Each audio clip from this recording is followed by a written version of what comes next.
ಗುಡಿಪೀಠಕ್ಕೆ ಬರಮಾಡ್ಕೊಳ್ತೀನಿ. ಮೊದಲನೇದಾಗಿ ಪೂಜ್ಯ ಶ್ರೀ ಡಾಕ್ಟರ್ ಚನ್ನಬಸವ ಪಟ್ಟದೇವರನ್ನು ನನ್ನ ಹೃದಯ ಮಂದಿರದಲ್ಲಿ ಸ್ಮರಿಸಿ ದಿವ್ಯ ಸಾನ್ನಿಧ್ಯವನ್ನು ವಹಿಸಿರುವ ಪೂಜ್ಯ ಶ್ರೀ ನಾಡೋಜ ಡಾಕ್ಟರ್ ಬಸವಲಿಂಗ ಪಟ್ಟದೇವರ ಪಾದಗಳನ್ನು ನಮಸ್ಕರಿಸುತ್ತಾ, ದಿವ್ಯ ನೇತೃತ್ವವನ್ನು ವಹಿಸಿರುವ ಪೂಜ್ಯ ಶ್ರೀ ಡಾಕ್ಟರ್ ಗುರುಬಸವ ಪಟ್ಟದೇವರ ಪಾದಗಳನ್ನು ನಮಸ್ಕರಿಸುತ್ತಾ, ಅಧ್ಯಕ್ಷತೆಯನ್ನು ವಹಿಸಿರುವ ನಾಗಭೂಷಣ್ ಮಾಂಡಿ ಅವರೇ, ವಚನ ಪಠಣ ಮಾಡಿರುವ ಶರಣಿ ಮಲ್ಲಮ್ಮ ಆರ್ ಪಾಟೀಲ್ ಅಕ್ಕವರೇ, ಅತಿಥಿಗಳಾಗಿ ಆಗಮಿಸಿರುವ ಜಯರಾಜ್ ಕೊಳ್ಳ ಅವರೇ, ಕಿಡಿ ಗಣೇಶ್ ಅವರೇ, ಸಂತೋಷ್ ಬಿಜಿ ಪಾಟೀಲ್ ರವರೇ, ಸಂಗಮೇಶ್ ಗುಮ್ಮೆ ಅವರೇ, ಗಣೇಶ್ ಪಾಟೀಲ್ ರವರೇ, ಸಂಜು ಕುಮಾರ್ ನಾವದ್ಗಿ ಅವರೇ, ಗೋರಖ್ ಶ್ರೀಮಾಳಿ ಅವರೇ, ಚಂದು ಸಂಪಂಗಿ ಅವರೇ,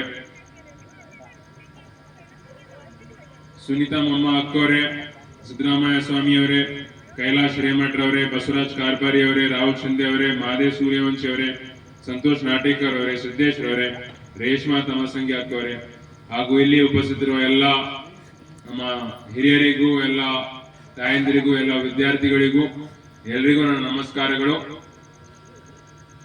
ಇವತ್ತಿನ ದಿವಸ ಏನು ಕರ್ನಾಟಕ ರಾಜ್ಯೋತ್ಸವದ ಏನು ಕಾರ್ಯಕ್ರಮ ಮತ್ತೆ ಧಾತ್ರಿ ರಂಗ ಸಂಸ್ಥೆ ಸಿರಿಗೇರಿ ಕಲಾವಿದರಿಂದ ಏನು ಸಂಸಾರದಲ್ಲಿ ಸನ್ನಿಧಪ್ಪ ನಾಟಕ ಪ್ರದರ್ಶನದಲ್ಲಿ ನನಗೆ ನೀವು ಉದ್ಘಾಟಕರಾಗಿ ನನಗೆ ಆಹ್ವಾನಿಸಿ ನಿಮಗೆ ಮಾತಾಡಲಿಕ್ಕೆ ಅವಕಾಶ ಕೊಟ್ಟಿದ್ದೀರಿ. ತಮ್ಗೆಲ್ಲರಿಗೂ ನನ್ನ ವತಿಯಿಂದ ನಾನು ಧನ್ಯವಾದ ಸಲ್ಲಿಸ್ತೀನಿ. ಈಗಾಗಲೇ ಗುರುಗಳು ಹೇಳಿದ್ರು ನಿನ್ನೆ ಸಾಯಂಕಾಲ ಕಾರ್ಯಕ್ರಮ ಆಗ್ಬೇಕಾಗಿತ್ತು, ಆದ್ರೂ ಕೂಡ ಒಂದಿನ ಲೇಟ್ ಆಗಿ ಇವತ್ತಿನ ದಿವಸ ನಾವು ಕಾರ್ಯಕ್ರಮ ಮಾಡ್ತಾ ಇದ್ದೀವಿ. ಈಗಾಗಲೇ ನಾಗಭೂಷಣ್ ಸರ್ ಅವರು ಸವಿಸ್ತಾರವಾಗಿ ಎಲ್ಲಾನೇ ಹೇಳಿದ್ದಾರೆ, ಕರ್ನಾಟಕ ಏಕೀಕರಣ ಬಗ್ಗೆ ಹೇಳಿದ್ದಾರೆ, ನಮ್ಮ ಜಿಲ್ಲೆಯ ನಮ್ಮ ಬಾಲಿಕೆ ಇತಿಹಾಸ, ಮಠದ ಇತಿಹಾಸ ಎಲ್ಲನೂ ಕೂಡ ಹೇಳಿದ್ದಾರೆ. ಈಗ ನಮ್ಗೆಲ್ಲರಿಗೂ ಗೊತ್ತಿದ್ದಂಗೆ ಏನು 1956ರಲ್ಲಿ ಎಲ್ಲ ಕನ್ನಡ ಭಾಷೆ ಮಾತಾಡೋ ಜಿಲ್ಲೆಗಳು ಒಂದಾಗಿ ನಮ್ಮ ರಾಜ್ಯ ಸ್ಥಾಪನೆ ಆಯಿತು. 1973ರಲ್ಲಿ ದೇವರಾಜ ಅರಸರು ಮುಖ್ಯಮಂತ್ರಿ ಇದ್ದಾಗ ಮೈಸೂರು ರಾಜ್ಯದಿಂದ ಕರ್ನಾಟಕ ಅಂತ ಹೆಸರು ಬಂತು.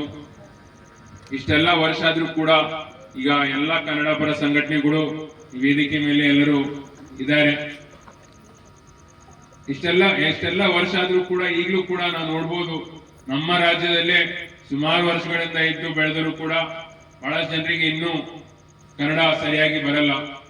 ಅದು ನಾವು ಯಾವ ರೀತಿ ನಾವು ಸುಧಾರಣೆ ಮಾಡಬೇಕು ಅಂತಂಬೋದು ಎಲ್ಲರೂ ಒಗ್ಗಟ್ಟಾಗಿ ಮಾಡೋದು ಬಹಳಷ್ಟು ಅವಶ್ಯಕತೆ ಅಂತ ನಾನು ಹೇಳಕ್ಕೆ ಇಚ್ಛೆ ಪಡ್ತೀನಿ. ಯಾಕಂದ್ರೆ ಈಗಲೂ ಕೂಡ ಎಲ್ಲ ಗಡಿ ಭಾಗಗಳಲ್ಲಿ ನೋಡ್ಬೋದು, ಈಗ ನಮ್ಮ ಜಿಲ್ಲೆ ಎರಡು ಮಹಾರಾಷ್ಟ್ರ ಮತ್ತು ತೆಲಂಗಾಣ ಗಡಿ ಭಾಗದಲ್ಲಿ ಇರುವ ಜನರಿಗೆ ಅವರಿಗೆ ಬೇರೆ ಯಾವುದೇ ಭಾಷೆ ಮಾತಾಡಿ ಪರವಾಗಿಲ್ಲ, ಆದ್ರೂ ಕೂಡ ಅವ್ರಿಗೆ ಕನ್ನಡನೇ ಬರಲ್ಲ ಬಹಳ ಜನರಿಗೆ. ಈಗ ನಾವು ಕೂಡ ಎಲ್ಲಾ ಕಡೆ ನಾವು ಹೋಗ್ತೀವಿ, ಕನ್ನಡದಲ್ಲಿ ಮಾತಾಡ್ಬೇಕು ಅಂತಂದ್ರು ಕೂಡ ಅವರಿಗೆ ಅವ್ರು ಬೇರೆ ಬೇರೆ ಅನ್ಯ ಭಾಷೆಯಲ್ಲಿ ಮಾತಾಡ್ತಾರೆ, ಹೇಳ್ತಾರೆ ಇಲ್ಲ ಸರ್ ನಮ್ಗೆ ಕನ್ನಡ ಬರಲ್ಲ. ಅವ್ರ ಇಡೀ ಜೀವನವೇ ಅವ್ರು 40, 50, 60 ವಯಸ್ಸು ಆಗಿರ್ತದೆ, ಆದ್ರೂ ಕೂಡ ಅವರಿಗೆ ಇಂತಿಷ್ಟು ಕನ್ನಡ ಬರಲ್ಲ. ಅದಕ್ಕೆ ನಾನೇನು ಮನವಿ ಮಾಡ್ತೀನಿ ಅಂತಂದ್ರೆ, ನಾವೆಲ್ಲರೂ ಏನು ಈ ವೇದಿಕೆ ಮೇಲೆ ಬಹಳಷ್ಟು ಕನ್ನಡ ಪರ ಸಂಘಟನೆಗಳು, ಎಲ್ಲ ಅಧ್ಯಕ್ಷರು, ಎಲ್ಲ ಪದಾಧಿಕಾರಿಗಳು ಎಲ್ಲರೂ ಇದ್ದೀರಿ, ಹಾಗೂ ಗುರುಗಳು ಅದಾರ.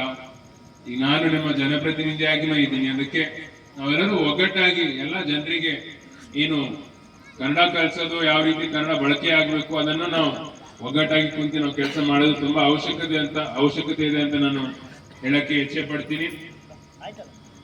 ಈಗ ಯಾಕಂದ್ರೆ ನೀವು ಬೇರೆ ರಾಜ್ಯದಲ್ಲಿ ನೋಡ್ಬೋದು, ಈಗ ಅದೇ ಮಹಾರಾಷ್ಟ್ರ, ತೆಲಂಗಾಣ ಅಲ್ಲಿರುವ ಜನರಿಗೆ ಈಗ ನಾನು ಕಾರ್ಯಕ್ರಮಗಳಿಗೆ ಹೋಗ್ತೀನಿ, ಈಗ ಇಲ್ಲಿ ಆ ಕಾರ್ಯಕ್ರಮಗಳು ಹೋಗಿದಾಗ ನಾನು ಕೇಳ್ತೀನಿ, ಈಗ ನಾ ಕನ್ನಡದಾಗ ಮಾತಾಡ್ಲಿ ಮರಾಠಿನಾಗ ಮಾತಾಡ್ಲಿ ಅಂತ ಜನ ಹೇಳ್ತಾರ. ಇಲ್ಲ ಕನ್ನಡ ಗೊತ್ತಿದ್ರು ಮರಾಠಿನಾಗ ಮಾತಾಡಂತಾರ. ಇಲ್ಲಿ ನಮ್ಮ ಭಾಗದಲ್ಲಿ ಅದು ಉಲ್ಟಾದ. ಇದು ಎಲ್ರಿಗೂ ಗೊತ್ತದ, ಇದೇನು ಹೊಸ ವಿಷಯ ಇಲ್ಲ, ಏನಿಲ್ಲ.